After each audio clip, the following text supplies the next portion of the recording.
చర్చిలో సుధీర్, రష్మిల పెళ్లి దగ్గరుండి మరీ జరిపించారట సుధీర్ తల్లి. ప్రస్తుతానికి వీటికి సంబంధించిన విషయాలైతే సోషల్ మీడియా వేదికగా వైరల్ అవుతున్నట్లుగా సమాచారం. సుధీర్ తల్లి సుధీర్కి ఇంతలా సపోర్ట్ ఉంటుందని అసలు ఎవరు కూడా ఎక్స్పెక్ట్ చేసి ఉండరు. ఎవరైనా పేరెంట్స్ మరి పిల్లలు బాగుండాలి, భవిష్యత్తు వైపే చూడాలి అని చెప్పి చాలా వరకు ప్రయత్నాలు చేస్తూ ఉంటారు. వారు ఏదైనా చెడుదారులు నడిచినప్పుడు చాలా సెట్ చేస్తూ ఉంటారు. కానీ సుధీర్ విషయానికి వస్తే వారి తల్లి మాత్రం సుధీర్తో చాలా చాలా ఫ్రెండ్లీగా ఉండలేదట.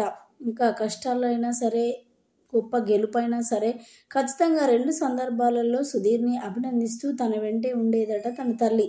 ఈ నేపథ్యంలో ఎప్పుడైతే సుధీర్ మరి బుల్లితెరలో ఉన్న రష్మిని ప్రేమిస్తున్నాడని తెలిసిందో అప్పటి నుంచి కూడా సుధీర్ విషయంలో చాలా గొప్ప నిర్ణయాలు తీసుకోవడానికి ఆలోచిస్తూ ఉన్నారట.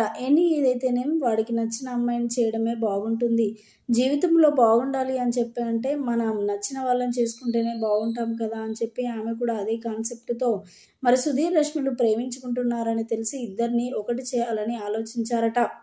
ఇక ఇదంతా కాదు, ఎవరికి చెప్పకుండా సైలెంట్గా వెళ్ళి చర్చిలో పెళ్లి చేసుకోవడం బెటర్ అని చెప్పి వాళ్ళిద్దరిని తీసుకొని చర్చిలో దగ్గరుండి మరి పెళ్లి జరిపించారట సుధీర్ తల్లి.